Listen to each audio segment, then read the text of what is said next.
Hello മക്കളെ, welcome back to M solution. ഇനി എന്തിന് വേറെ സൊല്യൂഷൻ? ഷനൂബ് സർ ആണ്. ഷനൂബ് സർ മാത്രമല്ല, STK സർ ഉണ്ട്, AD സർ ഉണ്ട്. എല്ലാവരും നിങ്ങൾക്ക് പ്രഡിക്ഷൻ സെറ്റ് ആക്കിയിട്ടാണ് വെയിറ്റ് ചെയ്യാണ്. സോ മക്കളെ, യാതൊരു കാരണവശാലും നിങ്ങൾ മടിക്കണ്ട. ഇന്ന് രാത്രി കൃത്യം 7:00 നമ്മുടെ ലൈവിലേക്ക് പോര്. ഇതിന്റെയൊക്കെ ഡീറ്റെയിൽ എക്സ്പ്ലനേഷൻ അവിടെ ഉണ്ടാവും. സോ നമ്മൾ എന്ത് ചെയ്യുന്നു, അക്യൂട്ട് പ്രഡിക്ഷനിലേക്ക് 20 മാർക്കിന് പ്രഡിക്ഷനിലേക്ക് പോവാണ്. സോ വന്ന എല്ലാ ശുട്ടുമണികളും എന്ത് ചെയ്യുക, ജസ്റ്റ് ലൈക്ക് ചെയ്ത് വെച്ചോ, സബ്സ്ക്രൈബ് ചെയ്ത് വെച്ചോ. ദെൻ ആദ്യത്തെ ക്വസ്റ്റ്യനിലേക്ക് പോവാം. സിമ്പിൾ ക്വസ്റ്റ്യൻ ആണ് ആദ്യം തന്നെ വരുന്നത്. മക്കളെ നോക്കി വെച്ചോടാം. എന്താണ്? Write short note about the north mountain region. വടക്കേ പർവ്വത മേഖലയിലെ അഥവാ ഉത്തര പർവ്വത മേഖലയെ ഒരു ലഘു കുറിപ്പ് തയ്യാറാക്കുക. സിമ്പിൾ അല്ലേ? അങ്ങനെ വിചാരിച്ചു എന്താ ഈ സിമ്പിൾ ക്വസ്റ്റ്യൻ? മക്കളെ, ഇതേപോലത്തെ സിമ്പിൾ ക്വസ്റ്റ്യൻ ഞാൻ ഇന്നലെ SLC പറഞ്ഞു. സോ ആ ക്വസ്റ്റ്യൻ വന്നു. സോ നോക്കി വെച്ചോ, ഇത് നാളെ വരാൻ പോകുന്ന ഒരു ക്വസ്റ്റ്യൻ ആണ്. സോ നോക്കിക്കോടാം. എന്താണ് ഉത്തരപർവ്വത മേഖലയുടെ സവിശേഷതകൾ? It is started from Pamir knot Purvachal. Pamir knot മുതൽ പൂർവാചൽ വരെ വ്യാപിച്ചിരിക്കുന്നുണ്ട്. ലെങ്ത് അഥവാ നീളം എന്ന് പറയുന്നത് 2400 കിലോമീറ്റർ ആണ്. വീതി അഥവാ വിടുത്ത് എന്ന് പറയുന്നത് 150 മുതൽ 400 കിലോമീറ്റർ ആണ്. അതുപോലെ എന്റെ മക്കൾ മനസ്സിലാക്കി വെക്കുക, ഇതിന്റെ ബാക്കി പോയിന്റ്സ് എന്താണ്? It is relatively young and lofty mountains. താരതമ്യേന പ്രായം കുറഞ്ഞതും ഉയരം കൂടിയതുമായ പർവ്വതനിരകളാണിത്. അതുപോലെ range have been formed by the fold of rock layers. ശിലാപാളികൾക്ക് വലനം സംഭവിച്ചുകൊണ്ടുണ്ടാകുന്ന പർവ്വത മേഖലകളാണ് എന്ന് പറയുന്നത് നോർത്ത് മൗണ്ടൻ റീജിയൻ അഥവാ ഉത്തര പർവ്വത മേഖല എന്ന് പറയുന്നത്. എന്റെ പൊന്നു മക്കൾ മനസ്സിലാക്കി വെക്കുക. അങ്ങനെ ഒരുപാട് പോയിന്റുകൾ ഇതിലുണ്ട്. മിനിമം ഒരു 4 പോയിന്റിന് മക്കൾ എന്ത് ചെയ്യണം, പഠിച്ച് സെറ്റ് ആക്കി വെക്കണം. ദെൻ രണ്ടാമത്തത് മക്കളെ, based on the topography the north mountain region can be classified into 3. ഭൂപ്രകൃതിയുടെ അടിസ്ഥാനത്തിൽ ഉത്തരപർവ്വത മേഖലയെ 3 ആയിട്ട് തിരിക്കാൻ പറ്റും. ട്രാൻസ് ഹിമാലയമുണ്ട്, ഹിമാലയമുണ്ട്, ഈസ്റ്റേൺ ഹിൽസ് അഥവാ കിഴക്കൻ കുന്നുകളുണ്ട്. സെറ്റ് ആണല്ലോ? സോ മക്കളെ, ഇതിൽ നിങ്ങൾ പഠിക്കേണ്ട ആള് ട്രാൻസ് ഹിമാലയമാണ്. ട്രാൻസ് ഹിമാലയത്തെ കുറിച്ച് ഒരു പക്ഷേ 3 മാർക്കിന് ചോദ്യം വരാൻ ചാൻസ് കാണുന്നുണ്ട്. പക്ഷേ ഇതാണ് ഏറ്റവും പ്രധാനപ്പെട്ട ക്വസ്റ്റ്യൻ മക്കളെ. 2026 പോയി. സോ മക്കൾ നോക്കി വെച്ചോ, ഞാൻ ഒന്നുകൂടി പറയുന്നു. 2026 ഓണം എക്സാമിനേഷന് നിങ്ങളോട് ചോദിക്കാൻ പോകുന്ന പ്രധാനപ്പെട്ട ഒരു ചോദ്യം ആരായിരിക്കുമെന്ന് ചോദിച്ചു കഴിഞ്ഞാൽ, outer Himalaya, greater Himalaya, lesser Himalaya ഇവയെ കുറിച്ച് ചോദിച്ചുകൊണ്ടോ അല്ലെങ്കിൽ പാരലൽ റേഞ്ചിനെ കുറിച്ച് ചോദിച്ചുകൊണ്ടോ ഒരു ചോദ്യം വന്നിരിക്കും. സോ മക്കളെ, പഠിച്ചിട്ട് പോകണം. അപ്പൊ എന്താണ് ഔട്ടർ ഹിമാലയ, എന്താ ഗ്രേറ്റർ ഹിമാലയ, എന്താ ലെസ്സർ ഹിമാലയ? അടിപൊളി ടോപ്പിക് ആണ്. ഔട്ടർ ഹിമാലയ അഥവാ ഔട്ടർ ഹിമാലയ എന്ന് പറയുന്നത് ശിവാലിക്കാണ്. അതുപോലെ ലെസ്സർ ഹിമാലയ എന്ന് പറയുന്നത് ഹിമാചലാണ്. ഗ്രേറ്റർ ഹിമാലയ അല്ലെങ്കിൽ ഇന്നർ ഹിമാലയ എന്ന് പറയുന്നത് ഹിമാദ്രിയാണ്. നമ്മൾ ഒരുപാട് കണക്ഷനും കാര്യങ്ങളൊക്കെ പറഞ്ഞിട്ടുണ്ടായിരുന്നു അല്ലേ? കാരണം എന്താ, ഏറ്റവും ഉള്ളിൽ ഇന്നായി കിടക്കുന്ന ആളാണ് ആര്? ഹിമാദ്രി. അവിടെയാണ് വലിയ വലിയ പർവ്വതങ്ങളുണ്ട്. അതുകൊണ്ട് ഗ്രേറ്റ് എന്ന് നമ്മൾ പറയാറുണ്ട്. രണ്ടാമത്തെ ഹിമാചൽ കുറച്ചൊന്ന് താഴെയുള്ളത്, താഴെ അഥവാ കുറക്കുക എന്ന് പറയുമ്പോൾ എന്താ, ലെസ് ചെയ്യുക. സോ ലെസ്സർ ഹിമാലയ എന്ന് വിളിക്കുന്നു. അവസാനം ഏറ്റവും പുറത്തുള്ള ആളാണ് ആര്? ശിവാലിക്ക്. സോ പുറത്താണെങ്കിൽ എന്തെങ്കിലും ഔട്ടായി പോകേണ്ടടാ. അതുകൊണ്ട് ഔട്ടർ ഹിമാലയ സെറ്റ് ആണ്, ക്ലിയർ ആണ്, അടിപൊളിയാണ്. സോ അടുത്തൊരു ക്വസ്റ്റ്യൻ പിടിച്ചോടാം. ഈ ഹിമാദ്രിയുടെ എക്സ്പ്ലനേഷനും അതുപോലെ തന്നെ ഹിമാചലിന്റെയും ശിവാലിക്കിന്റെയും എക്സ്പ്ലനേഷനും 3 മാർക്കിന് ചോദിക്കാൻ ചാൻസ് ഉണ്ട്. സോ മക്കൾ പഠിച്ചു പോകണം. ഈ ഡീറ്റെയിൽ എക്സ്പ്ലനേഷൻ നിങ്ങൾക്ക് കിട്ടണമെങ്കിൽ ഇന്ന് രാത്രി കൃത്യം 7:00 നമ്മളുടെ ലൈവിൽ നിങ്ങൾ വരാൻ മറക്കണ്ട.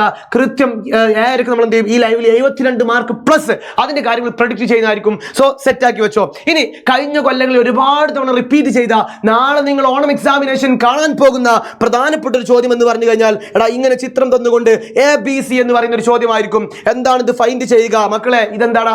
വളരെ സിമ്പിൾ ആയ ഒരു സാധനമാണ്. എടാ, ഒന്നാമത് കൺവേർജൻ ബൗണ്ടറി അഥവാ സംയോജക സീമ. 2 ഫലകങ്ങൾ തമ്മിൽ അടുക്കുന്ന അതിരുകളാണ്. കണ്ടോ? Plate move toward each other. അതേ സമയത്ത് രണ്ടാമത്തെ ചിത്രം എന്താണ്? ഇത് ഡൈവേർജൻ ബൗണ്ടറി ആണ് അഥവാ വിയോജക സീമയാണ്.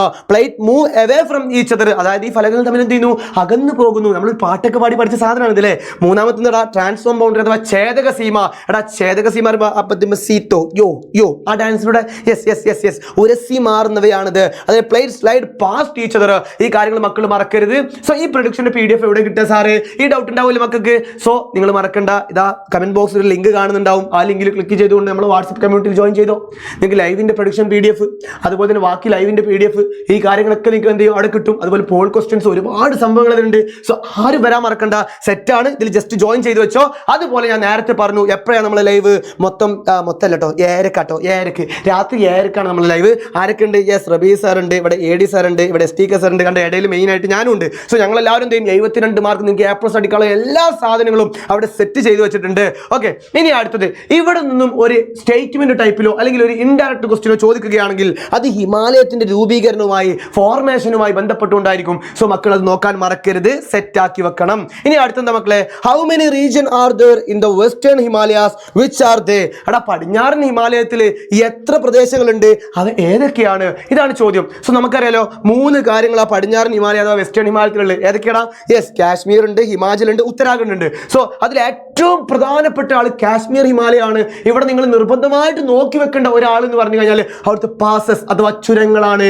കാരണം ചുരങ്ങൾ നമുക്ക് 1 മാർക്കും ചോദിക്കാറുണ്ട്. അല്ലെങ്കിൽ എന്ത് ചെയ്യും, യെസ് മറ്റേ ചേരും പടി ചേർക്കുക, മാച്ച് ദ ഫോളോയിങ് ആയിട്ട് നമുക്ക് എന്ത് ചെയ്യാറുണ്ട്, 2 മാർക്ക് ചോദ്യങ്ങൾ വരാറുണ്ട്. അല്ലെങ്കിൽ ഫിൽ ഇൻ ദ ബ്ലാങ്ക് ആയിട്ട് ABC എന്നുകൊണ്ട് എന്ത് ചെയ്യും ചോദ്യം വരാറുണ്ട്. സോ അത്രയും ഇമ്പോർട്ടൻ്റ് ആണ്. എല്ലാ ഓണ പരീക്ഷയിലും സ്ഥിര സാന്നിധ്യമായിട്ടുള്ള ആളാണ് ആര്, പാസസ് അഥവാ ചുരങ്ങൾ. സോ നോക്കി വെക്കണേ, പഠിച്ചു വെക്കണേ, സെറ്റ് ആക്കി വെക്കണേ. സോ അതിൽ കാശ്മീർ ഹിമാലയത്തെ കുറിച്ച് നമ്മൾ പറയുമ്പോൾ മക്കളെ it extends over nearly 3.5 lakh square kilometre, ഏകദേശം 3.5 ലക്ഷം ചതുരശ്ര കിലോമീറ്റർ ആണുള്ളത്. അതേപോലെ ഇതിന്റെ ലെങ്ത് അഥവാ നീളം എന്ന് പറഞ്ഞാൽ 700 കിലോമീറ്റർ ആണ്. വിടുത്ത് അഥവാ വീതി എന്ന് പറഞ്ഞാൽ 500 കിലോമീറ്റർ ആണ്. അതുപോലെ ഇവിടുത്തെ ഇമ്പോർട്ടന്റ് മൗണ്ടൈൻ റേഞ്ചസ് അഥവാ പ്രധാന പർവ്വതങ്ങൾ എന്ന് പറയുമ്പോൾ ഏതൊക്കെയാണ്, നമ്മളൊരു കോഡിലൂടെ പഠിച്ചിരുന്നു, കാരക്കാൽ, എടു, ചക്കര, യെസ് കാരക്കോറം, ലഡാക്ക്, സസ്കർ. ഓക്കെ, ഇതിന്റെ കൂടെ ഒരാളും കൂടി ഉണ്ട്, അതാണ് പിർപ്പാഞ്ചൽ. ഓക്കെ, ഇനി ഇവിടെയാണ് മൗണ്ട് K2, ലോകത്തിലെ ഏറ്റവും വലിയ പർവ്വതമല്ല, ഏറ്റവും വലിയ 2ാമത്തെ പർവ്വതമാണ് ആര്, മൗണ്ട് K2 അഥവാ ഗോഡ്വിൻ ഓസ്റ്റിൻ എന്നറിയപ്പെടുന്നു അല്ലെ. അപ്പൊ ഏറ്റവും വലുത് ഏതാ, എല്ലാവർക്കും അറിയാം, മൗണ്ട് എവറസ്റ്റ് ആണ്. എവറസ്റ്റ് കൊടുമുടിയാണ് അല്ലെ. Second highest peak in the world, ലോകത്തിലെ ഏറ്റവും വലിയ 2ാമത്തെ ഹയസ്റ്റ് പീക്കാണ്, കൊടുമുടിയാണ്. Situated in the Karakoram range, ഇത് സ്ഥിതി ചെയ്യുന്നത് കാരക്കോറം നിരയിലാണ്. ക്ലിയർ ആണ്, സെറ്റ് ആണ്. ഇനി ഇവിടെ കാണുന്ന ഒരു മഞ്ഞുപർവ്വതം ഉണ്ട്, ഹിമാനികളുണ്ട്. ഏതൊക്കെയാണ്, സിയാച്ചിൻ ആൻഡ് പോൾട്ടോരോ. അപ്പൊ അവിടെ അത് കിട്ടി. യെസ്, പാസസ് ചുരങ്ങൾ അതാ വരുന്നു. ആദ്യത്തെ ചുരം പഠിച്ചു വെച്ചോ, എന്താണിത്, ബനിൽഹാൽ പാസ് ആണ്. ബനിൽഹാൽ ചുരമാണ് ജമ്മുവിനെയും കാശ്മീർ താഴ്വരയെയും തമ്മിൽ ബന്ധിപ്പിക്കുന്നു. ജമ്മുവിനെയും കാശ്മീർ വാലിയെയും ബന്ധിപ്പിക്കുന്നു. ആ ഒരു കാര്യം മറക്കരുത്. പിന്നെ ഇവിടെയുള്ള ബ്യൂട്ടിഫുൾ ടൂറിസ്റ്റ് പ്ലേസ് ആണ് എന്ത് മക്കളെ, ദാൽ ലേക്ക് അഥവാ ദാൽ തടാകം എന്ന് പറയുന്നത്. Is important fresh water lake, വളരെ മനോഹരമായ ശുദ്ധജല തടാകമാണ്. ഇതിന്റെ തീരത്തോടടുത്ത് ആരുണ്ട്, ശ്രീനഗർ പട്ടണം. യെസ്, അതുകൊണ്ട് കേട്ടോ, അപ്പൊ അത് മറക്കരുത്, ശ്രീനഗർ പട്ടണം ഉണ്ട്. സോ ഈ ദാൽ ലേക്കിൽ അഥവാ ദാൽ തടാകത്തിലുള്ള പ്രധാനപ്പെട്ട ബോട്ടാണ് എന്ത്, ഷിക്കാര ബോട്ട്. കണ്ടില്ലേ കണ്ടില്ലേ കണ്ടില്ലേ, യെസ്, അടിപൊളി അടിപൊളി. ഇവിടെ തന്നെ മറ്റൊരു ബോട്ട് കൂടി ഉണ്ട്, അതാണ് ഫ്ലോട്ടിംഗ് മാർക്കറ്റ്. നമ്മൾ എന്ത് ചെയ്യും, യെസ്, ഈ തോണിയിലൂടെ തിന്നാൻ പറ്റുന്ന സാധനങ്ങൾ, പൂക്കള്, അതുപോലെ പച്ചക്കറികളൊക്കെ എന്ത് ചെയ്യുന്നു, സെയിൽ ചെയ്യുന്നു. അതാണ് ഫ്ലോട്ടിംഗ് മാർക്കറ്റ് എന്ന് പറയുന്നത്. സോ സംഭവം സെറ്റാണ്, അടിപൊളിയാണ്, നൈസാണ്. ഇനി ഇവിടെ മർഗുകളെ കുറിച്ച് ഒരു ചോദ്യം ഒരു പക്ഷേ നമുക്ക് ചോദിക്കാനുള്ള സാധ്യതകൾ ഞാൻ കാണുന്നുണ്ട്. സോ എൻ്റെ മക്കൾ മനസ്സിലാക്കി വെക്കുക, 2 മാർക്കിന് ചോദ്യമായിരിക്കും. മർഗ് എന്ന് പറഞ്ഞാൽ എന്താണ്, അതിന്റെ 2 എക്സാമ്പിൾ എഴുതുക.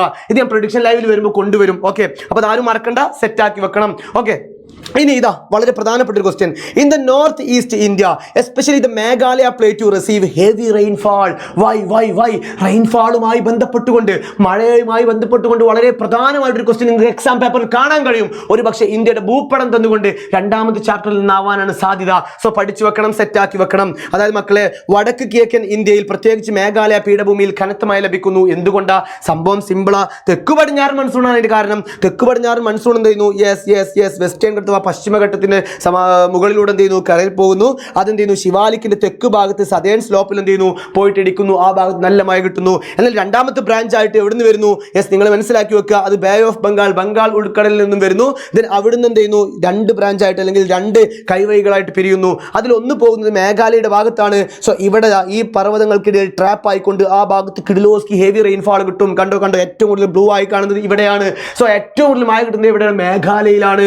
മേഘാലയയിൽ 2 സ്ഥലങ്ങളുണ്ട്, ഒന്ന് ചിറാപൂഞ്ചിയും മൗസിൻഡ്രവും. അതിൽ ഏറ്റവും കൂടുതൽ എവിടെയാണെന്ന് ചോദിച്ചാൽ ചിറാപൂഞ്ചിൽ കേട്ടോ. അനാൻഷാന്റെ പാട്ട് ആലോചിച്ച് നിൽക്കണ്ട, മൗസിൻഡ്രത്തിലാണ് ഏറ്റവും കൂടുതൽ എന്തുള്ളത്, മഴയുള്ളത്. ഇതിന്റെ എക്സ്പ്ലനേഷൻ എവിടെ കിട്ടും, യെസ് രാത്രികത്തെ ലൈവിൽ കിട്ടും. സോ വരാൻ മറക്കണ്ട, സെറ്റാക്കി വെച്ചോ. ഇനി അടുത്ത മക്കളെ 2026 ഞാൻ പറയാൻ വിട്ടുപോയി, കുഴപ്പമില്ല, എന്നാലും ഒന്നുകൂടി പറയാണ്. 2026 SSLC അല്ല, ക്ലാസ് 9 നമുക്ക് ചോദിക്കാൻ ചാൻസ് ഉള്ള പ്രധാനപ്പെട്ട ഒരു ക്വസ്റ്റ്യൻ ആണ് എന്തെന്ന് പറയുന്നത്, യെസ് നമ്മുടെ ഹിമാലയൻ മൗണ്ടൈൻ റീജിയനുമായിട്ട് സോയിൽ ടൈപ്പ്, ഹിമാലയൻ മൗണ്ടൈൻ റീജിയനിൽ സോയിൽ ടൈപ്പുമായിട്ടുള്ള ഒരു ചോദ്യം. സോ നോക്കിക്കോ, explain the soil type in the Himalayan mountain region. Himalaya പർവ്വത മേഖലയിലെ മണ്ണിനങ്ങളെ കുറിച്ച് ഒരു 3 മാർക്കിന്റെ ചോദ്യം നിങ്ങൾ എന്തായാലും പ്രതീക്ഷിച്ചു പോകണം. ഇനി ഇവിടുന്ന് ചോദ്യം വന്നില്ലെങ്കിലോ സാറേ, അത് 2 ക്വസ്റ്റ്യൻ ഞാൻ പറഞ്ഞുതരും, അതിലൊന്ന് നിർബന്ധമായിട്ടും വന്നിരിക്കും. ഒന്നെങ്കിൽ ഇവിടെ ചോദിക്കുന്നത് മണ്ണിനെ കുറിച്ചായിരിക്കും, അല്ലെങ്കിൽ ഇവിടെ ചോദിക്കുന്നത് സസ്യങ്ങൾ അഥവാ വെജിറ്റേഷനെ കുറിച്ചായിരിക്കും. സോ ഏതൊക്കെയാണ് മണ്ണ്, വളരെ സിമ്പിളാ.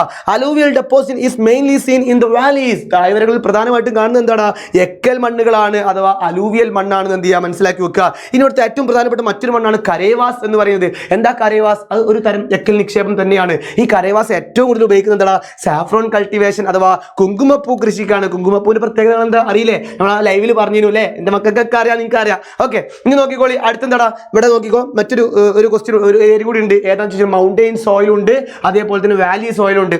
അതായത് കോഴ്സ് സോയിൽ അല്ലേ, അതായത് ഫൈൻ ഗ്രൈൻഡ് സോയിലുണ്ട്, കോഴ്സ് ഗ്രൈൻഡ് സോയിലുണ്ട്, അതിൽ പൊടിയായ മണ്ണുണ്ട്, തരി കൂടിയ മണ്ണുണ്ട്. സോ അതിനെക്കുറിച്ചൊക്കെ നമ്മൾ എന്ത് ചെയ്യും, ലൈവിൽ സെറ്റാക്കി പറയും, ആരും വരാൻ മറക്കരുത്.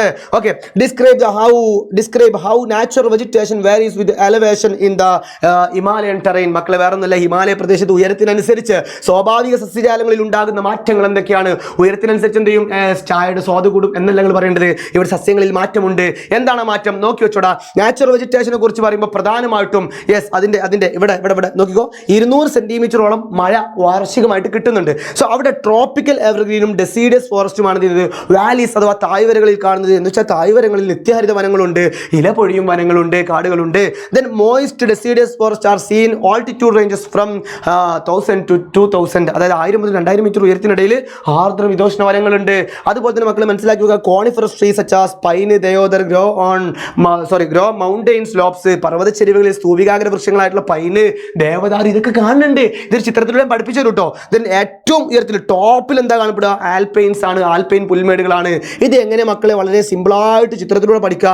ഈ ചിത്രം ഞാൻ എന്ത് ചെയ്യാറോ, ഒരു പർവ്വതത്തിലൂടെ ഇങ്ങനെ ഒരു പർവ്വതം വരച്ചു തരും, എന്നിട്ട് ഇതിനെ ഞാൻ വ്യത്യസ്ത ഘട്ടങ്ങളാക്കിയിട്ട് മാറ്റും. ഇനി ഈ ഘട്ടങ്ങളിൽ എങ്ങനെ മാഷ് ഇത് പഠിക്കുക, ഏറ്റവും സിമ്പിളായിട്ട് എങ്ങനെ മാഷ് ഇത് പഠിക്കുക. യെസ്, ഇതിനെ ഓരോ 1, 2, 3, 4 എന്നിങ്ങനെ ഘട്ടങ്ങളാക്കിയിട്ട് ഇതിന് ടോപ്പ് ഭാഗത്ത് വരെയുള്ള കാര്യങ്ങൾ ഒറ്റ ചിത്രത്തിലൂടെ എക്സാം ഹോളിൽ നിങ്ങൾക്ക് കിട്ടുന്ന രീതിയിൽ, കോപ്പി അടിക്കാതെ പഠിക്കാതെ ഉത്തരം കിട്ടുന്ന രീതിയിൽ ഞാൻ സെറ്റാക്കി തരും. അതിന് നിങ്ങൾ എന്ത് ചെയ്യണം, ഇന്ന് രാത്രിയുള്ള 7:30 ലൈവിൽ വരണം. സോ അങ്ങനെ വന്നു കഴിഞ്ഞാൽ നിങ്ങൾക്ക് കാണാം അത്ഭുതം. സോ മക്കളെ, അടുത്ത ഏറ്റവും പ്രധാനപ്പെട്ട ഒരു കിഡിലോസ്കി ക്വസ്റ്റ്യൻ ആണ്, ഒന്നാമത്തെ ചാപ്റ്ററിലെ അവസാന ക്വസ്റ്റ്യൻ ആയിട്ട് ഞാൻ പറയാൻ പോകുന്നത്. ടൂറിസവുമായി ബന്ധപ്പെട്ടുകൊണ്ട് ഒന്നെങ്കിൽ ഹിന്റ് തന്ന് ചോദിക്കും, അല്ലെങ്കിൽ ഹിന്റ് തരാതെ ചോദിക്കും. എങ്ങനെയാലും ചോദ്യം ഉറപ്പാണ്. എടാ, തീർത്ഥാടനം അഥവാ പിൽഗ്രിം സ്റ്റേജ് ഉണ്ട്, ടൂറിസ്റ്റ് കേന്ദ്രങ്ങൾ അഥവാ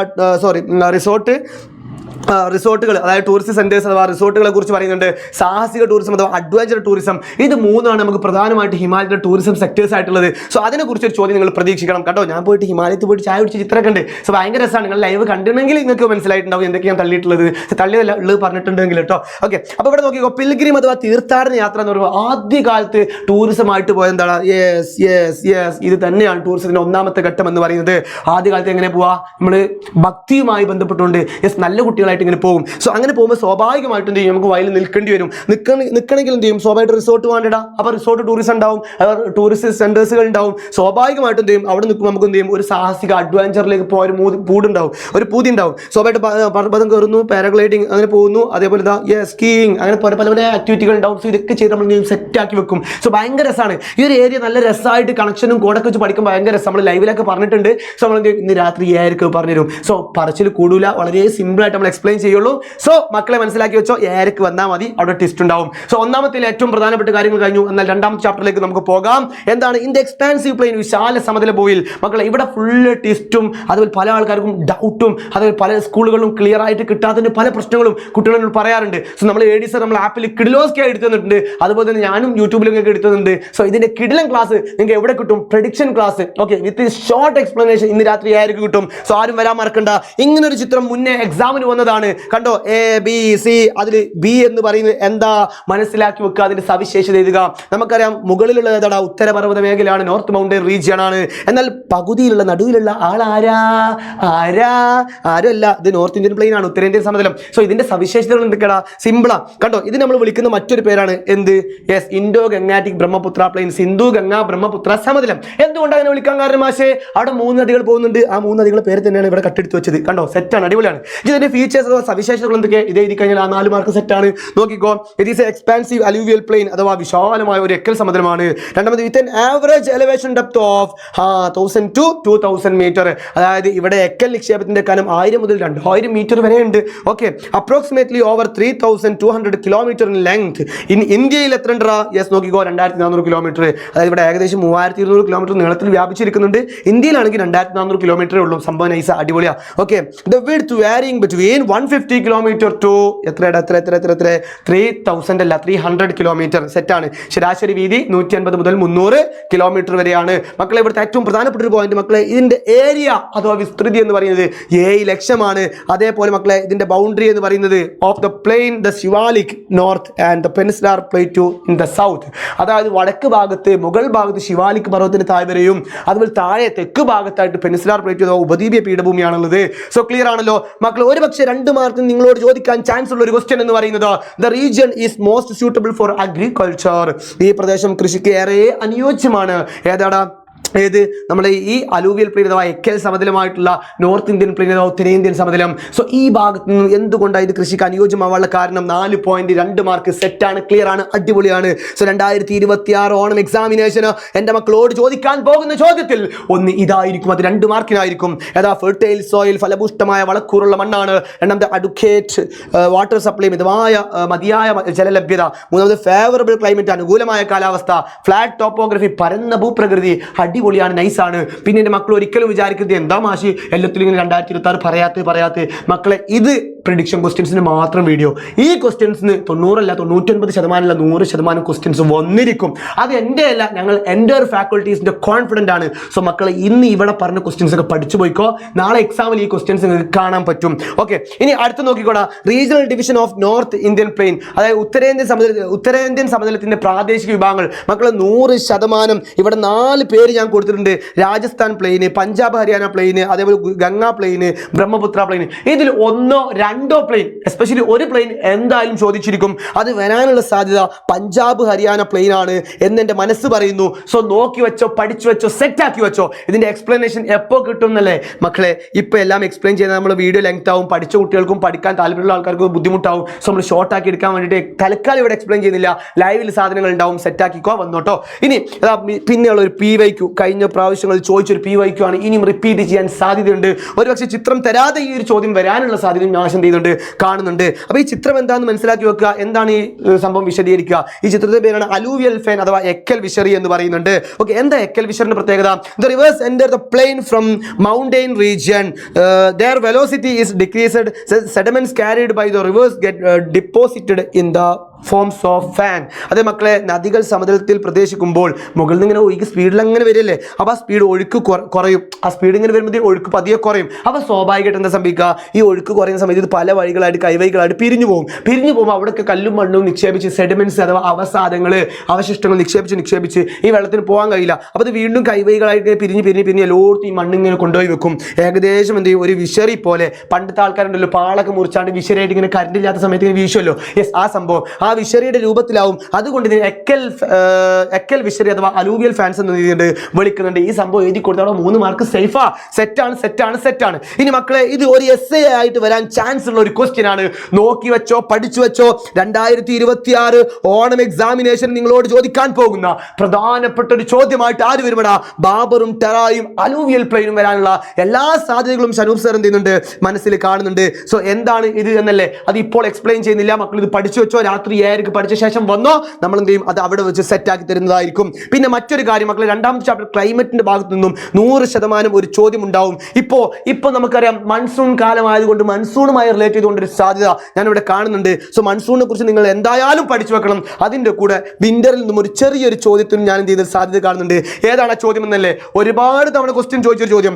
Y there is excessive cold weather in the north Indian plain? അതായത് എന്തുകൊണ്ടാണ് ഉത്തരേന്ത്യൻ സമതലത്തിൽ അതിശൈത്യം, കൊടൂരമായ തണുപ്പ് അനുഭവപ്പെടുന്നത്? എൻ്റെ മക്കളോട് ചോദിക്കുമ്പോൾ എൻ്റെ മക്കൾ ഈ 3 പോയിന്റ് എഴുതി കഴിഞ്ഞാൽ നിങ്ങൾക്ക് മാർക്ക് കിട്ടും. ഏതൊക്കെയാടാ? North Indian plain is located far away from the moderating influence of the see.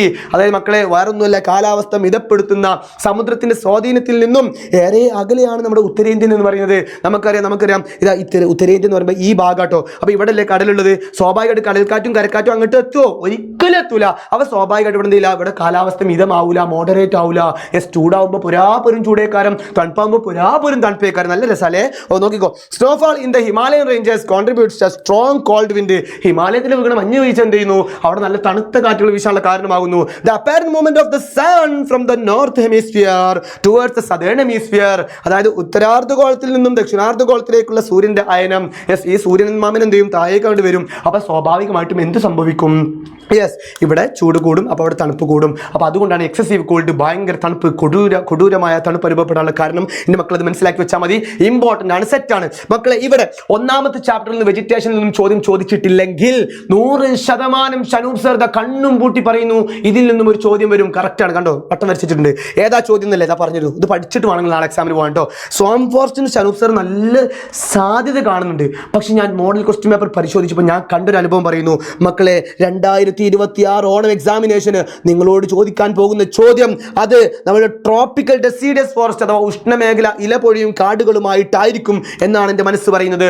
Okay, ഇത് ഒരു പക്ഷേ 3 മാർക്കിൻ്റെയോ 4 മാർക്കിൻ്റെയോ ചോദ്യമായിട്ട് വരാനുള്ള സാധ്യതകളാണ് ഷനൂപ് സർ കാണുന്നത്. അത് എന്തുകൊണ്ടറിയോ? കാരണം നോക്കിക്കോ, ട്രോപ്പിക്കൽ ഡെസിഡസ് ഫോറസ്റ്റ് പ്രധാനമായിട്ട് 2 തരത്തിലുണ്ട്. ഒന്നാണ് ഡ്രൈ ഡെസിഡസ്, 2 മോയിസ്റ്റ് ഡെസിഡസ്. ഇത് രണ്ടും പഠിച്ചിരിക്കണം. കാരണം കമ്പയർ ചെയ്തുകൊണ്ട് ആ ചോദ്യം വരികയാണെങ്കിൽ വരിക.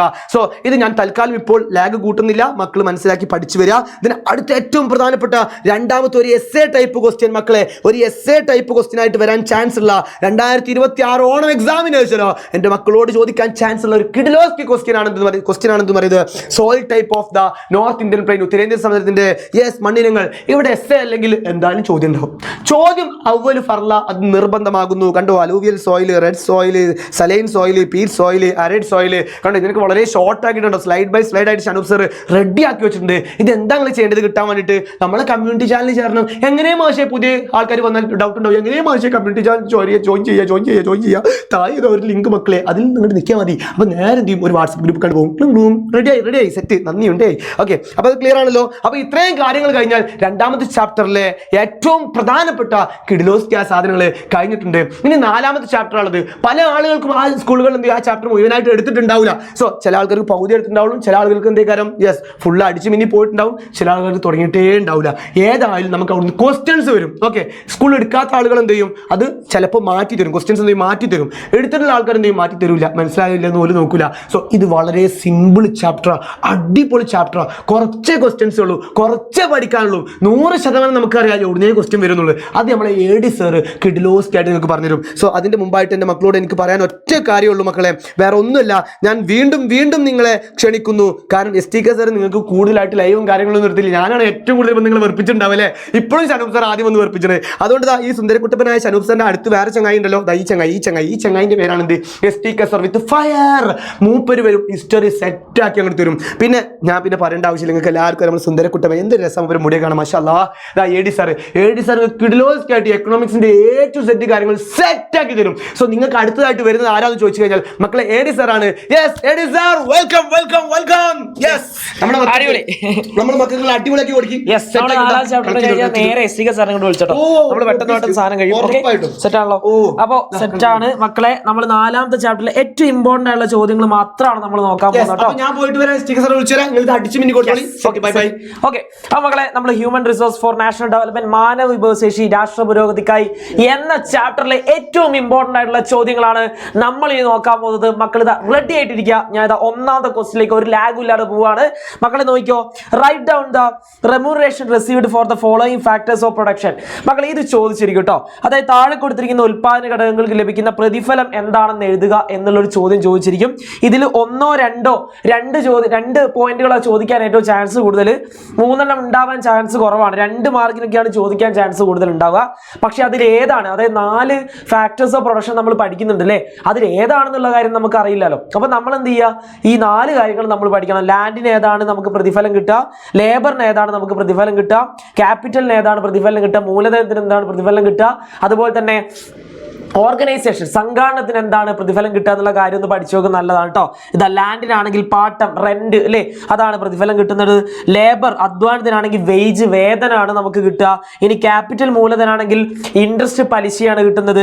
ഇനി ഓർഗനൈസേഷൻ സംഘാടനമാണെങ്കിൽ പ്രോഫിറ്റ്, ലാഭമാണ് കിട്ടുന്നത്. ഇതൊന്ന് പഠിച്ചു വെക്കുന്നത് വളരെ നല്ലതാണ്, എക്സാമിന് ചോദിക്കും. ഓക്കെ, അടുത്ത ചോദ്യം നോക്കിയോ, what are the factors influencing human resource, മാനവ വിഭവശേഷിയെ സ്വാധീനിക്കുന്ന ഘടകങ്ങൾ എന്തൊക്കെയാണ് എന്നുള്ളൊരു ചോദ്യം നിങ്ങൾക്ക് പ്രതീക്ഷിക്കാവുന്നതാണ്. വളരെ ഇമ്പോർട്ടൻ്റ് ആയുള്ള ചോദ്യമാണ് മക്കളെ. ഇത് പിടിച്ചോ. മാനവ വിഭവത്തെ കുറിച്ച് ആദ്യം നിങ്ങൾ മനസ്സിലാക്കുക അല്ലെ. അതായത് നമ്മുടെ ഉൽപാദന പ്രക്രിയയിൽ പ്രൊഡക്ഷൻ പ്രോസസ്സിൽ ഉൾപ്പെടുത്താൻ കഴിയുന്ന ഹ്യൂമൻ റിസോഴ്സ് അല്ലെ. അതായത് എന്താ പറയാ, ആളുകളെയാണ് നമ്മൾ എന്ത് പറയുന്നത്, നമ്മൾ ഹ്യൂമൻ റിസോഴ്സ് മാനവ വിഭവം എന്ന് പറയുന്നത് കേട്ടോ. അതായത് നമ്മുടെ ഉൽപാദന പ്രക്രിയയിൽ ഉൽപാദനം നടത്താൻ കഴിയുന്ന അധ്വാന ശേഷിയുള്ള ആളുകളെയാണ് നമ്മൾ എന്ത് പറയാ, അതായത് വർക്കിംഗ് കണ്ടീഷനായുള്ള ആളുകളെ, അവരെയാണ് നമ്മൾ എന്ത് പറയാ, ഹ്യൂമൻ റിസോഴ്സ് എന്ന് പറയാ. അപ്പൊ അതിനെ സ്വാധീനിക്കുന്ന 3 കാര്യങ്ങളാണ് നമ്മൾ പഠിക്കേണ്ടത്. 3 കാര്യങ്ങൾ പഠിച്ചാൽ മതി. ഏതൊക്കെയാ? പോപ്പുലേഷന്റെ സൈസ്, ജനസംഖ്യയുടെ വലിപ്പം, പോപ്പുലേഷൻ കോമ്പോസിഷൻ, ജനസംഖ്യയുടെ ഘടന, അതുപോലെ തന്നെ സ്കിൽസ് ഓഫ് ദ പോപ്പുലേഷൻ അല്ലേ. അതായത് ആ ജനസംഖ്യയിലുള്ള ആളുകളുടെ വൈദഗ്ധ്യം, അതും കൂടി ഇതിലെന്താണ് ഇമ്പോർട്ടൻ്റ് ആയിട്ടുള്ള കാര്യമാണ് മക്കളെ. അടുത്ത ചോദ്യം മക്കളെ, ഇത് വളരെ ഇമ്പോർട്ടൻ്റ് ആണ്. അതായത് ഒന്നെങ്കിൽ ഇത് ചോദിക്കാം, ഈ ഒരു ചോദ്യം ചോദിക്കാം, അല്ലെങ്കിൽ ഞാൻ അടുത്ത പറയാൻ പോകുന്ന ചോദ്യമായിരിക്കും നിങ്ങളോട് ചോദിക്കാൻ ഏറ്റവും ചാൻസ് കൂടുതൽ ഇത്. ഓക്കെ, ഈ 2 ചോദ്യങ്ങൾ ഉറപ്പായിട്ടും നിങ്ങളുടെ എക്സാം പേപ്പറിൽ ഉണ്ടായിരിക്കും. അതായത് ഇതിൽ രണ്ടിൽ ഏതെങ്കിലും ഒന്ന് ഉറപ്പായിട്ട് ഉണ്ടായിരിക്കും കേട്ടോ. അതായത് ഒന്നാമത്തെ ചോദ്യം ഇതാ പിടിച്ചോ. ഓക്കെ, ഒന്നാമത്തെ ചോദ്യം നിങ്ങൾ പിടിച്ചോ. യെസ്, മനുഷ്യ മൂലധനത്തെ എങ്ങനെയെല്ലാം ശക്തിപ്പെടുത്താം എന്നുള്ളതാണ് ചോദ്യം. How can human capital B strengthened എന്ന ചോദ്യം നിങ്ങൾക്ക് ഉണ്ടാവും. എങ്ങനെയൊക്കെയാണ് നമുക്ക് ശക്തിപ്പെടുത്താൻ പറ്റുക? അതിൽ ഒറ്റയടിക്കുള്ള ആൻസർ എന്ന് പറയുന്നത് നമ്മുടെ വിദ്യാഭ്യാസം, തൊഴിൽ പരിശീലനം, ആരോഗ്യം അല്ലേ. അതായത് നമ്മൾ എന്ത് ചെയ്യുക, നമ്മൾ എഡ്യൂക്കേഷൻ, അതുപോലെ തന്നെ ട്രെയിനിങ്, അതുപോലെ തന്നെ ഹെൽത്ത്, ഇതിൽ 3 നമ്മൾ ഇൻവെസ്റ്റ് ചെയ്യുക എന്നുള്ളതാണ് ഒറ്റയടിക്ക് പറയാൻ പറ്റിയിട്ടുള്ള ഉത്തരം. എന്നാൽ അതല്ല, നമ്മൾ കുറച്ചും ഡീറ്റെയിൽ ആയിട്ട് പോയിന്റ് എഴുതണമെങ്കിൽ ഇതൊക്കെ എഴുതണം അല്ലേ. അതായത് മെച്ചപ്പെട്ട ആരോഗ്യ സൗകര്യങ്ങൾ, ബെറ്റർ ഹെൽത്ത് ഫെസിലിറ്റീസ് ഉണ്ടാക്കണം. അതുപോലെ തന്നെ large scale investment in education, വിദ്യാഭ്യാസത്തിൽ വൻതോതിൽ നിക്ഷേപം വേണം. നൈപുണ്യ വികസനം, സ്കിൽ ഡെവലപ്പ് ചെയ്യണം. ജീവനക്കാർക്ക് അനുയോജ്യമായുള്ള തൊഴിൽ അന്തരീക്ഷം സൃഷ്ടിക്കണം അല്ലേ. Employee friendly work environment, access to information, വിവരങ്ങളിലേക്കുള്ള പ്രവേശനം, ജോബ് ട്രെയിനിങ്, തൊഴിൽ പരിശീലനം, encouraging migration for better opportunity, മെച്ചപ്പെട്ട അവസരങ്ങൾക്കായി കുടിയേറ്റം പ്രോത്സാഹിപ്പിക്കൽ. ഇത്രയും കാര്യങ്ങൾ എന്ത് ചെയ്യണം മക്കളെ, എഴുതണം. ഇനി അതല്ലെങ്കിൽ ചോദിക്കുന്ന ഒരു ക്വസ്റ്റ്യൻ എന്ന് പറയുന്നത് ഇതാണ് മക്കളെ. ഓക്കെ, അതല്ലെങ്കിൽ ചോദിക്കുന്ന ക്വസ്റ്റ്യൻ ഇതായിരിക്കും. എന്താ? മനുഷ്യ മൂലധന രൂപീകരണത്തെ സ്വാധീനിക്കുന്ന ഘടകങ്ങൾ. ഇമ്പോർട്ടൻ്റ് ആയ ചോദ്യമാണ്. നമ്മൾ മോഡൽ എക്സാം പേപ്പറിലടക്കം കണ്ടിട്ടുള്ള ഒരു റിപ്പീറ്റ് ആയിട്ട് വരുന്ന ഒരു സാധനമാണ് ഈ ഒരു കാര്യം നിങ്ങൾ കാണുന്നത് കേട്ടോ. ഹ്യൂമൻ ക്യാപിറ്റൽ ഫോർമേഷന്റെ ഫാക്ടേഴ്സ് നിങ്ങളോട് ചോദിക്കും. അപ്പം നിങ്ങൾ എഴുതി വെക്കേണ്ടത് ഈ 5 പോയിന്റ് ആണ്. ഏതാണ്? ഈ കാണുന്ന 5 പോയിന്റ് ആണ് മക്കൾ എഴുതി വെക്കേണ്ടത്. ഏതൊക്കെയാ? Education, health, migration, job training, access to information അല്ലേ. വിദ്യാഭ്യാസം, ആരോഗ്യം, കുടിയേറ്റം, തൊഴിൽ പരിശീലനം, വിവര ലഭ്യത. ഇത് മാത്രം എഴുതി വെച്ചാൽ മതി. ഇനി അത് ചിലപ്പോൾ ഏതെങ്കിലും 2 എണ്ണം, അതായത് ഈ പറയുന്ന 5 എണ്ണം എഴുതിയിട്ട് ഏതെങ്കിലും 2 എണ്ണം വിശദീകരിക്കാനുള്ള തരത്തിൽ നിങ്ങളോട് ചോദിച്ചെന്നിരിക്കും. അത് എഡ്യൂക്കേഷനോ ഹെൽത്തോ അതെങ്കിലും എന്ത് ചെയ്യുക, നിങ്ങളൊന്ന് നല്ലോണം നോക്കി വെക്കണം കേട്ടോ. എഴുതാനായിട്ട് പഠിച്ചു വെക്കണം. ഇതിൽ തന്നെ വിദ്യാഭ്യാസം, എഡ്യൂക്കേഷൻ അല്ലാതെ തന്നെ ഇൻഡിവിജ്വൽ ആയിട്ട് ചോദിക്കാനുള്ള ചാൻസും ഉണ്ട്. അതായത് അത് ഒറ്റയ്ക്ക് തന്നെ ചോദിക്കാനുള്ള ചാൻസുകൾ നമ്മൾ കാണുന്നുണ്ട്. അതാണ് ഈ ചോദ്യം അല്ലേ. അതായത് how does education influence human capital formation, വിദ്യാഭ്യാസം എങ്ങനെയാണ് മനുഷ്യ മൂലധനത്തെ സ്വാധീനിക്കുന്നത് എന്നുള്ളൊരു ചോദ്യമാണ്. അത് ഇതേ ഉള്ളൂ. സംഭവം വളരെ സിമ്പിൾ ആണ്. ഈ ഒരു ചിത്രം നോക്കിയാൽ തന്നെ മക്കൾക്ക് മനസ്സിലാവില്ലേ എന്താ സംഭവം. ഇപ്പൊ എഡ്യൂക്കേഷൻ നോക്കുകയാണ്. ഒരാൾ എഡ്യൂക്കേഷൻ കിട്ടിക്കഴിഞ്ഞാൽ അയാളുടെ കഴിവ് വർദ്ധിക്കും അല്ലേ. ഞാൻ സ്പീഡ് പറഞ്ഞു പോകാം, ബാക്കി ഡീറ്റെയിലിംഗ് കാര്യങ്ങളും എക്സ്പ്ലനേഷൻ ഒക്കെ നമുക്ക് എന്ത് ചെയ്യാം, ലൈവിൽ നമുക്ക് പറയാം കേട്ടോ. അപ്പോൾ അയാളുടെ കഴിവ് വർദ്ധിക്കും. അയാളുടെ കഴിവ് വർദ്ധിച്ചു കഴിഞ്ഞാൽ അയാൾ ടെക്നിക്കൽ ആയിട്ടുള്ള അറിവ് വർദ്ധിക്കും. മീൻസ് ഇപ്പോൾ അയാൾ കമ്പ്യൂട്ടർ, ഇപ്പം ഞാൻ ഒരു ഉദാഹരണം പറയുകയാണെങ്കിൽ ഒരാൾക്ക് കമ്പ്യൂട്ടർ പഠിക്കാൻ പറ്റി. അയാൾ കമ്പ്യൂട്ടർ പഠിച്ചു കഴിഞ്ഞപ്പോൾ കമ്പ്യൂട്ടറിനോട് അയാൾക്ക് നോളജ് വർദ്ധിച്ചു അല്ലേ, അറിവ് വർദ്ധിച്ചു. അപ്പോൾ കമ്പ്യൂട്ടറിന്റെ എല്ലാ കാര്യങ്ങളും അയാൾക്ക് എന്തായി, വളരെ ഈസി ആയിട്ട് ചെയ്യാൻ പറ്റി. അത് നമുക്ക് ടെക്നിക്കൽ നോളജ് ആയിട്ട് പറയാം അല്ലേ. ഒരു ഉദാഹരണം പറയാം, അയാളുടെ സ്കിൽ ഡെവലപ്പ് ആയില്ലേ, അയാളുടെ നൈപുണ്യം വികസിച്ചു. പിന്നെ എന്ത് പറ്റി, അങ്ങനെ കമ്പ്യൂട്ടർ നല്ലോണം അറിയുന്ന ആൾക്കാർ ഉറപ്പായിട്ട് ആളുകൾ എന്ത് ചെയ്യും, ജോലിക്ക് വിളിക്കും അല്ലേ. നല്ലൊരു ജോലി അയാൾക്ക് കിട്ടും, ഉറപ്പായിട്ടും ബെറ്റർ ജോബ് കിട്ടും. പിന്നെ അയാൾക്ക് എന്ത് കിട്ടും, ബെറ്റർ ജോബ് കിട്ടിക്കഴിഞ്ഞാൽ അയാൾക്ക് ഉറപ്പായിട്ട് എന്ത് കിട്ടും, ബെറ്റർ ഇൻകം കിട്ടും, നല്ല വരുമാനം കിട്ടും. അങ്ങനെ കിട്ടിക്കഴിഞ്ഞാൽ എന്ത് കിട്ടും, അയാൾക്ക് ബെറ്റർ ക്വാളിറ്റി ഓഫ് ലൈഫ് കിട്ടും അല്ലേ. അതായത് നല്ലൊരു ജീവിത നിലവാരം ഉണ്ടാക്കാൻ പറ്റും, അല്ലെങ്കിൽ നല്ലൊരു ജീവിതം മുന്നോട്ട് കൊണ്ടുപോകാൻ പറ്റും. അത് എന്തിലേക്കാണ് നയിക്കുന്നത്, അവസാനമായിട്ട് നമ്മുടെ രാജ്യത്തിന്റെ പുരോഗതിയിലേക്കാണ് നയിക്കുന്നത്. ഈ ഒരു സ്റ്റെപ്പ് നിങ്ങൾ പഠിച്ച മക്കളെ വിദ്യാഭ്യാസം നിങ്ങൾക്ക് അടിപൊളിയായിട്ട് എഴുതാൻ പറ്റുന്നതാണ് എനിക്കിവിടെ പറയാനുള്ളത് കേട്ടോ. ഇനി ഇത് ചോദിക്കും, അതായത് ദാരിദ്ര്യത്തെക്കുറിച്ച് ചോദിക്കും. ഇനി ദാരിദ്ര്യത്തെക്കുറിച്ച് ചോദിച്ചില്ലെങ്കിൽ നിങ്ങളോട് ഏറ്റവും ഷുവറായിട്ട് എനിക്ക് തോന്നുന്നത് അൺഎംപ്ലോയ്മെന്റ് ചോദിക്കുന്നതാണ്. ഓക്കെ, അൺഎംപ്ലോയ്മെന്റ് ചോദിക്കുന്നതാണ് എനിക്ക് ഏറ്റവും കൂടുതൽ തോന്നുന്നത് കേട്ടോ. അല്ലെങ്കിൽ ഈ ദാരിദ്ര്യം ചോദിക്കാനാണ് ഏറ്റവും കൂടുതൽ ചാൻസ് കൂടുതൽ. അപ്പോൾ പോവർട്ടി എന്താണ്, പോവർട്ടി എങ്ങനെയാണ് മനുഷ്യ മൂലധന രൂപീകരണത്തിന് വെല്ലുവിളിയാണ്, ചാലഞ്ചിങ് ആയിട്ട് മാറുന്നത് എന്നുള്ളതാണ് ഒരു ചോദ്യം. അപ്പോൾ നിങ്ങൾക്കറിയാം പോവർട്ടി എന്ന് പറയുമ്പോൾ നിങ്ങൾക്കറിയാം കറക്റ്റായിട്ടും ഒരു പോവർട്ടി ഉള്ള ഒരാളെ സംബന്ധിച്ചിടത്തോളം അയാൾക്ക് ലോ ഇൻകം ആയിരിക്കും ഉണ്ടാവുക അല്ലേ. വരുമാനം വളരെ കുറവായിരിക്കും. വരുമാനം അത് കുറയുന്ന സമയത്ത് അയാൾക്ക് എന്ത് ചെയ്യാൻ പറ്റില്ല, സാധനങ്ങളൊന്നും വാങ്ങാൻ പറ്റില്ല അല്ലേ. സാധനങ്ങൾ വാങ്ങാൻ പറ്റാതിരിക്കുമ്പോൾ അയാൾക്ക് നല്ല ഭക്ഷണമൊന്നും കിട്ടൂല. നല്ല ഭക്ഷണം കിട്ടാതെ കിട്ടാതാകുന്ന സമയത്ത് അയാൾക്ക് സൂക്കേടും കാര്യങ്ങളൊക്കെ വരില്ല, അസുഖങ്ങളൊക്കെ വരും അല്ലെ. അസുഖങ്ങളൊക്കെ വന്നു കഴിഞ്ഞാൽ അയാൾക്ക് നല്ലപോലെ വർക്ക് ചെയ്യാൻ പറ്റുമോ? ഇല്ല, വർക്ക് ചെയ്യാൻ പറ്റൂല, നല്ലപോലെ വർക്ക് ചെയ്യാൻ പറ്റൂല. ലാക്ക് ഓഫ് പ്രൊഡക്ടിവിറ്റി അല്ലെ, എന്താ പറയുക, ലോ പ്രൊഡക്ടിവിറ്റി ഉണ്ടാവും അല്ലേ. ഉൽപാദനക്ഷമത കുറയും. ഉൽപാദനക്ഷമത കുറയുമ്പോൾ ആരെങ്കിലും അയാളെ ജോലിക്ക് എടുക്കുമോ? ഇല്ല, അയാളെ നല്ല ജോലി അയാൾക്ക് കിട്ടില്ല. ജോലി കിട്ടാണ്ടായി വീണ്ടും എങ്ങോട്ടേക്ക് തന്നെയാണ് പോകുന്നത്?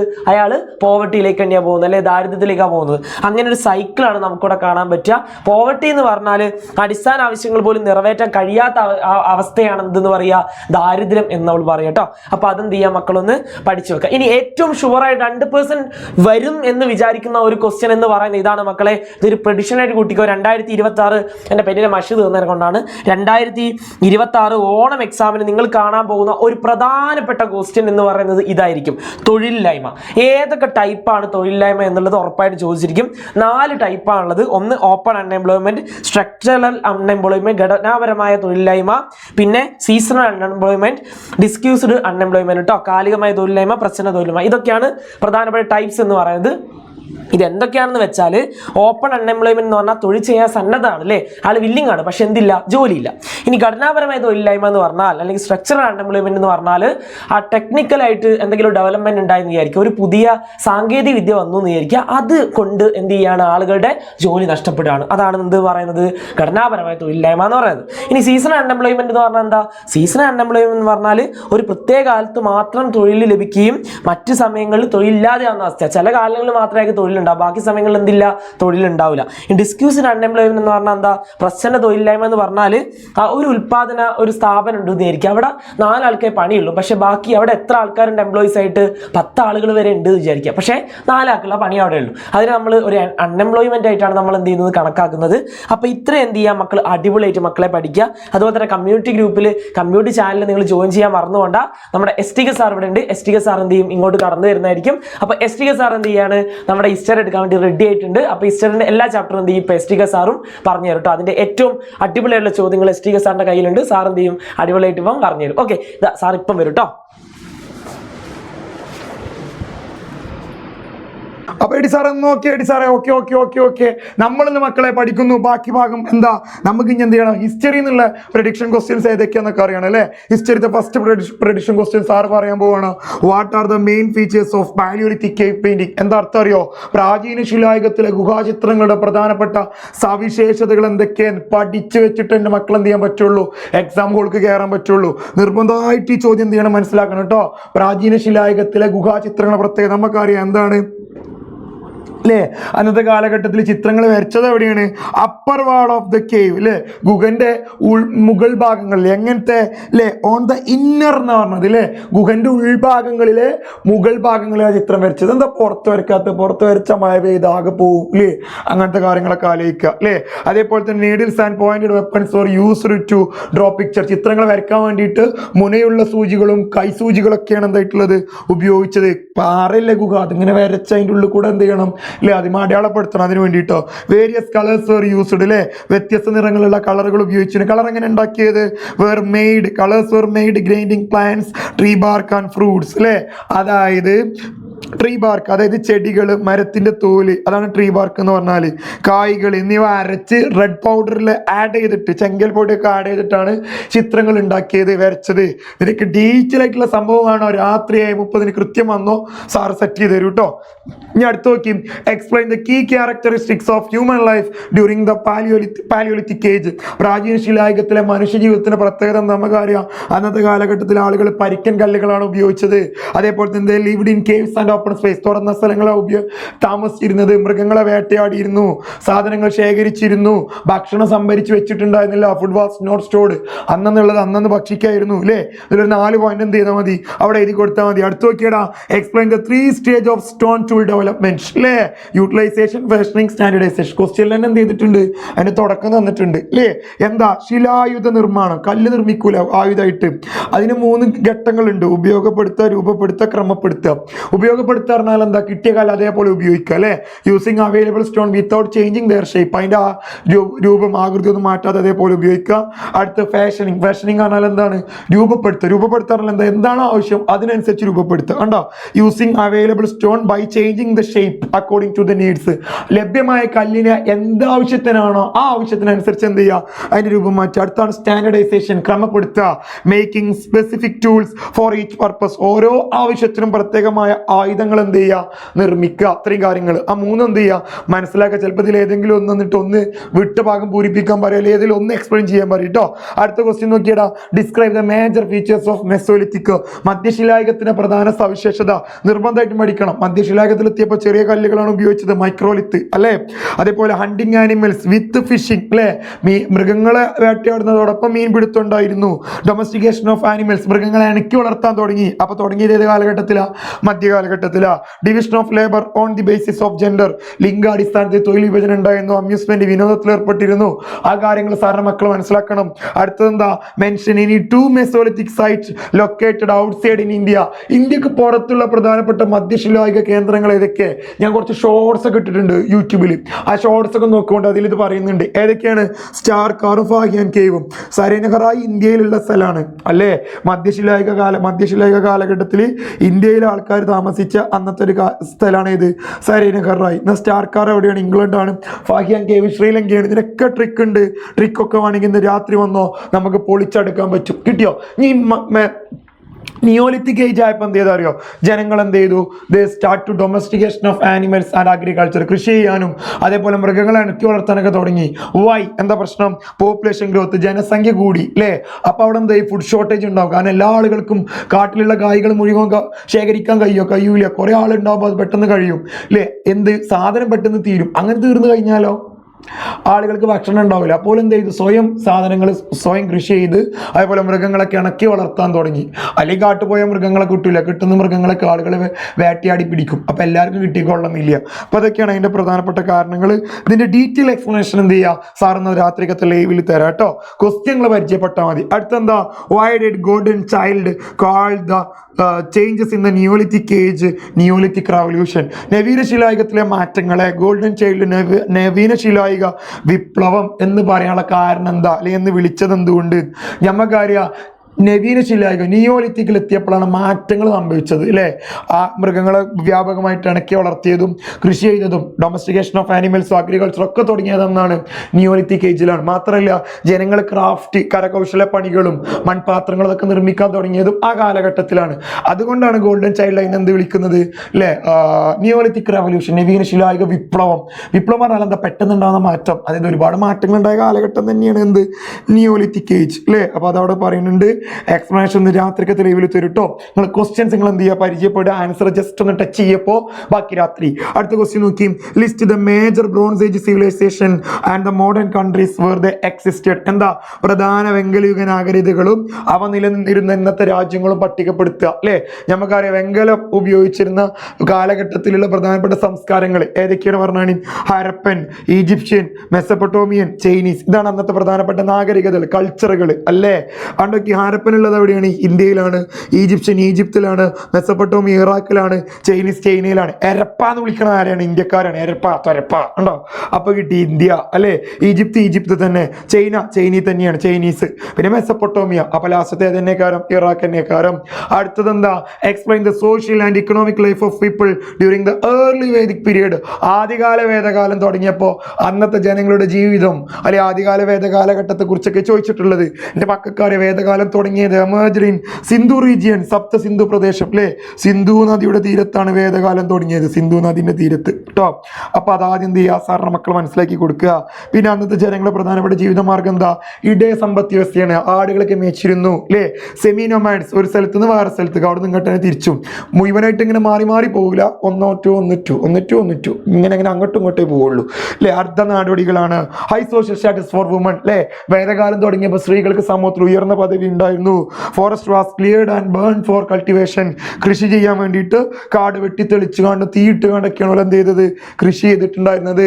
മൃഗബലി, that means yagas, animal sacrificing were simple. മൃഗബലി ലളിതമായിരുന്നു, ആർക്കും ചെയ്യാമായിരുന്നു. ഇതാണ് കേട്ടോ. ഇതൊക്കെ ഇതേ നദി കണ്ടോ, സിന്ധു കണ്ടോ, ഇങ്ങനെയല്ലേ വരുന്നത്, ഇവിടുന്ന് ഇങ്ങനെ കണ്ടോ, ഇവിടുന്ന് ഇങ്ങനെ ഒഴുകിയിട്ടാണ് വരുന്നത്. അപ്പൊ ഇങ്ങനെ വരും അല്ലേ, എസിന്റെ ആകൃതിയാണ്. അപ്പോൾ കിട്ടി സിന്ധു നദിയുടെ തീരത്താണ് ഉണ്ടായത്. ഇവിടെ കണ്ടോ, woman had high social status, സ്ത്രീകൾക്ക് ഉയർന്ന പദവി ഉണ്ട്. യാഗാസ് വെർ സിമ്പിൾ, യാഗങ്ങൾ ലളിതമാണ്. ഇവിടെയൊക്കെ ആടുകളെ മേൽക്കുന്നത് കണ്ടോ. അപ്പോൾ കിട്ടി പാസ്റ്ററൽ ഇക്കോണമി. എത്ര ആലോചിച്ചാൽ മതി. ഇനി എന്താ, what are the major changes that occurred during the later Vedic period compared to early Vedic period. ആദ്യകാല വേദകാലമായി താരതമ്യം ചെയ്യുമ്പോൾ പിൽക്കാല വേദകാലത്തിലുണ്ടായ മാറ്റങ്ങൾ എന്തൊക്കെ? ആദ്യകാല വേദകാലം തുടങ്ങിയ സിന്ധു നദിന്റെ അടുത്താ. പിൽക്കാല വേദകാലം ഏർലി പീരീഡ് ആയപ്പോഴോ അത് അവിടെ ലേറ്റർ പീരീഡ് ആയപ്പോൾ എത്തിയിട്ടുണ്ട്. അത് extend up to Gangetic plain, Ganga സമതലം വരെ. സിന്ധു ഇങ്ങനെയല്ലേ വരച്ചത്, ഗംഗാ നദി ഇങ്ങനെ വരച്ചോളി, ഗംഗന്റെ ആകൃതി ഇങ്ങനെയാണ്. അപ്പൊ കിട്ടി ഉണ്ടോ, ഗംഗാ സമതലം വരെ വ്യാപിച്ചു. Agriculture was given importance. ആളുകൾ അന്ന് കൃഷിക്കാണ് പ്രാധാന്യം കൊടുത്തത്.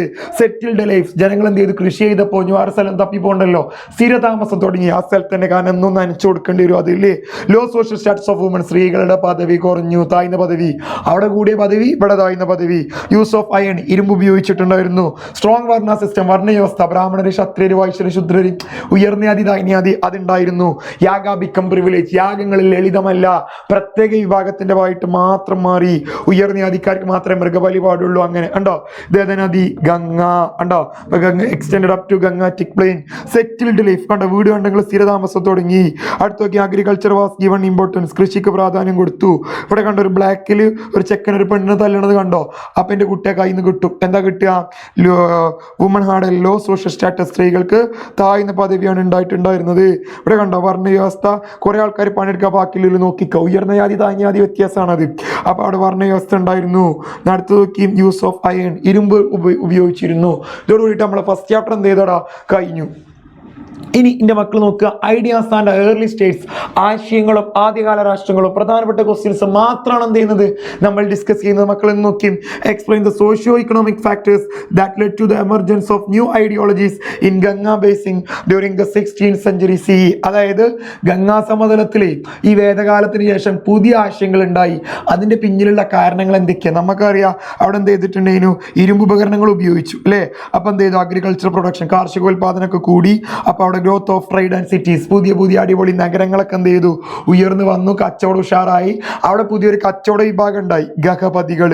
ഈ ഗഹപതീസ് അല്ലേ പറയുന്ന ആളുകൾ എന്ത് ചെയ്തു, ദേ ഒപ്പോസ്ഡ് വേദ, ഒരു വേദങ്ങൾ എതിർത്തു. കാരണം ഇൻ ദ വേദാസ്, വേദങ്ങളിൽ എന്തുണ്ട്, ആനിമൽ സാക്രിഫൈങ്, മൃഗബലി ഉണ്ട് അല്ലേ.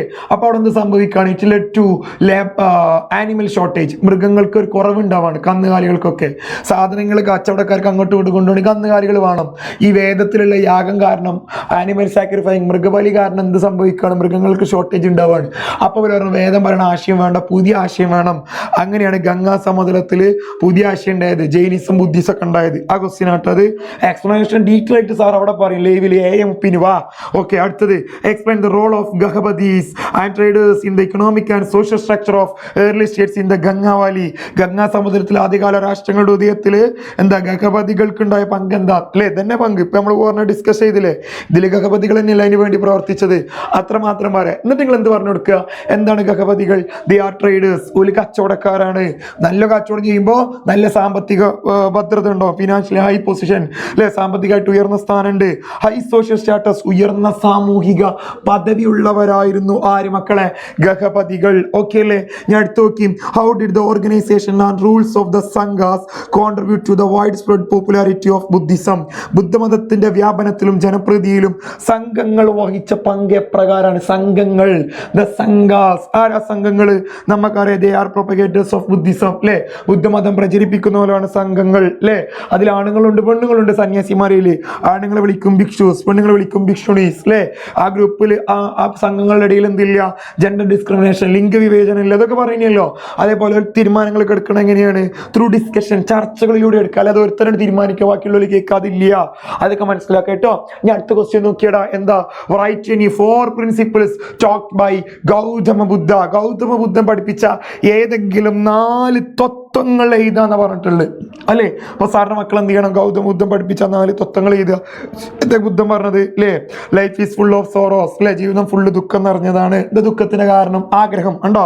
Desire is the cause of sorrows അല്ലെ. അടുത്തതോ, അപ്പൊ ദുഃഖം അവസാനിപ്പിക്കണേ, നമ്മൾ ഒഴിവാക്കണേ, നമ്മൾ എന്ത് ചെയ്യണം? ദുഃഖമില്ലാതെക്കണേ നമ്മൾ എന്ത് ചെയ്യേണ്ടി? ആഗ്രഹം ഒഴിവാക്കുക. ആഗ്രഹം ഉണ്ടെങ്കിലേ ദുഃഖം ഉണ്ടാവുള്ളൂ. കാറ് വാങ്ങണം, കഴിഞ്ഞില്ല, അപ്പൊ ദുഃഖമാണ്. വിമാനത്തിൽ കയറണം, കഴിഞ്ഞില്ല, ദുഃഖമാണ്. ആഗ്രഹം ഒഴിവാക്കിയ ദുഃഖം ഉണ്ടാവും ഇല്ല. ഇഫ് ഡിസയർ ഡിസ്ട്രോയ്ഡ്, ആഗ്രഹങ്ങൾ ഒഴിവാക്കി, സോറോ ഡിസപ്പിയർ, ദുഃഖം ഇല്ലാതാവും. അങ്ങനെ നിങ്ങൾക്ക് പോകണമെങ്കിൽ എന്ത് ചെയ്യണം? 8 fold path should be followed. നിങ്ങൾ അഷ്ടാംഗ മാർഗം സ്വീകരിക്കണം എന്നാണ് ആര് പറഞ്ഞത്? ബുദ്ധൻ പറഞ്ഞത്. അടുത്ത നോക്കി, what is the historical and cultural significance of stupas? Explain with example how they reflects the artistic skill and religious belief of that period. സ്തൂപങ്ങളെ കുറിച്ചാണ് ചോദിച്ചിട്ടുള്ളത്. നമുക്ക് പറയാൻ പറ്റും സ്തൂപ എന്ന് പറഞ്ഞാൽ എന്താ? ബുദ്ധന്റെ ശരീരാവശിഷ്ടങ്ങളിലെ ഫിസിക്കൽ റിമൈൻസും ബുദ്ധൻ ഉപയോഗിച്ച ഒബ്ജക്റ്റ് വസ്തുക്കളൊക്കെ അടക്കം ചെയ്തതിന് നമ്മൾ വിളിക്കണ പേരാണ് സ്തൂപം. ആകൃതി സെമി സർക്കുലർ ഷേപ്പാണ്. 2 സ്ഥലത്ത് സ്തൂപങ്ങളുള്ളത്, സാരനാഥിലും സാഞ്ചിയിലും. ഇതൊക്കെ എൻ്റെ മക്കൾക്ക് അറിയണതാണ് അല്ലേ. ഞാൻ അടുത്ത് നോക്കി, ജൈനിസവുമായി ബന്ധപ്പെട്ടിട്ടുള്ള കാര്യങ്ങളാണ്. മോക്ഷവുമായി ബന്ധപ്പെട്ടും ഡോക്ട്രിൻ ഓഫ് ജൈനിസ് ഒക്കെയാണ് ഇവിടെ എന്തായിട്ടുള്ളത് ചോദിച്ചിട്ടുള്ളത്. അപ്പൊ നിങ്ങൾ ആദ്യം എന്താ പറയുക? ജൈനം മോക്ഷം കിട്ടാൻ വേണ്ടി പറഞ്ഞ കാര്യങ്ങൾ അല്ലേ. Right belief, right action, right knowledge, ശരിയായ വിശ്വാസം, ശരിയായ പ്രവൃത്തി, ശരിയായ അറിവ്. ഇത് പഠിക്കാൻ ബാക്ക് എടുത്തോളി ആലോചിച്ചാൽ മതി. Be believe, A action, K knowledge അല്ലേ. ഇങ്ങനെ ആലോചിക്കുക. ഇതിനൊക്കെ ട്രിക്ക് എന്ത് ചെയ്യാ സാർ അവിടെ ക്ലാസ്സിൽ പറഞ്ഞു തരാം കേട്ടോ. ഇനി ജൈനമത ആശയങ്ങൾ, ഡോക്ട്രിൻ ഓഫ് ജൈനിസം അല്ലേ. എന്തൊക്കെയാണ് ജൈനമത ആശയങ്ങൾ? ജൈന എന്താ പറഞ്ഞത്? In this world everything has life. ഈ ലോകത്ത് എല്ലാത്തിനും ജീവനുണ്ട്. ജീവനിൽ എന്തിനേലും ആക്രമിക്കാൻ പറ്റുമോ? ഇല്ല. Do not harm any living being. ജീവനുള്ള ഇതിനെ ആക്രമിക്കരുത്. The birth and rebirth on the basis of karma. ജനനവും പുനർജന്മവും എന്തിനടിസ്ഥാനമാക്കിയിട്ടുള്ളതാണ്? കർമ്മത്തെ അടിസ്ഥാനമാക്കിയിട്ടുള്ളതാണ്. പിന്നെ അയാൾ പറഞ്ഞ 5 വ്രതങ്ങളില്ലേ, അതിന്റെ മക്കൾ എന്ത് ചെയ്യുക? ഒന്ന് എക്സ്പ്ലെയിൻ ചെയ്ത് കൊടുക്കുക. ഞാൻ അടുത്ത ക്വസ്റ്റ്യൻ എന്താ? ഉറപ്പായിട്ട് എക്സാമിന് ചോദിക്കുന്ന ഈ ചോദ്യം എൻ്റെ മക്കൾ എന്ത് ചെയ്യണം? ഉറപ്പിച്ച് പഠിക്കണം. എന്താ? Explain the features of the taxation system and agriculture development in mahajanapada.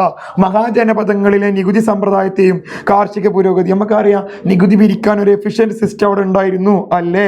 ഒരു പട്ടാളൊക്കെ ഉണ്ടായിരുന്നു. 2 തരത്തിലെ നികുതി ഉള്ളത്, ബാലി ബാഗ, അതൊക്കെ അല്ലേ. അത് എഴുതി കൊടുക്കണം. ഇതിനൊക്കെ ആൻസർ കിട്ടണോ? രാത്രിക്കത്തെ ലൈവിൽ വന്നോ സാർ അടിപൊളിയായിട്ട് എന്ത് ചെയ്തു തരും? അതൊക്കെ പറഞ്ഞു തരും. എന്നിട്ട് എന്തൊക്കെയാണ് ടാക്സ് ആയിട്ട് എന്തൊക്കെ കൊടുത്തത്, ഫോറസ്റ്റിലുള്ള ഒരു ടാക്സ് കൊടുത്തിട്ടുണ്ട്, ഇതൊക്കെ സാർ എന്ത് ചെയ്തരാ? പഠിപ്പിച്ചു തരാം. അടുത്ത ക്വസ്റ്റ്യൻ നോക്കി, analyse why Magadha become the most powerful Mahajanapada among 60 Janapadas. 16 ജനപദങ്ങളിൽ ഏറ്റവും പ്രധാനപ്പെട്ട ജനപദമായിട്ട് മഗധ മാറാനുള്ള കാരണം എന്താ? അതിന് മഗധക്ക് കുറച്ച് പ്രത്യേകതകളുണ്ട്. ഇതൊക്കെയാണ് പ്രത്യേകത അല്ലേ. ഇത് പഠിക്കാനുള്ള ട്രിക്കാണിത്. ഇതൊക്കെ കിട്ടണോ? രാത്രിക്കത്തെ ലൈവിൽ വന്നു. അപ്പൊ നമ്മൾ പ്രഡിക്ഷൻ ക്വസ്റ്റ്യൻസ് ആ പറയണത്. രാത്രി ഇതിന്റെ എക്സ്പ്ലനേഷന്റെ കുട്ടിയൊക്കെ എന്ത് ചെയ്യും? കിട്ടും. അപ്പൊ അത് ആദ്യം ചെയ്യട്ടോ. അടുത്തത്, Mauryan administration was a well organised and centralised system.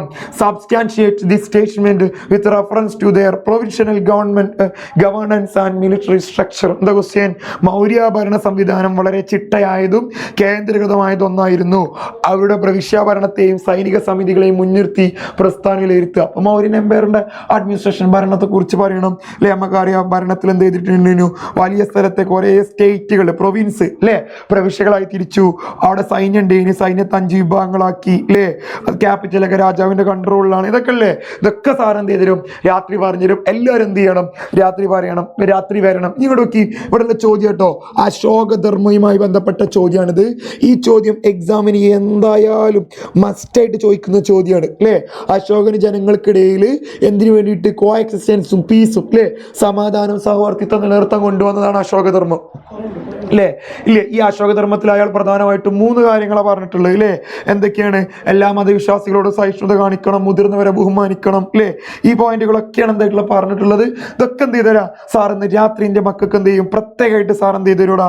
Discuss ചെയ്തു തരും. ഇനി അടുത്ത 3ാമത്തെ ചാപ്റ്റർ, 4ാമത്തെ ചാപ്റ്റർ അല്ലേ, distribution of power in the Indian constitution.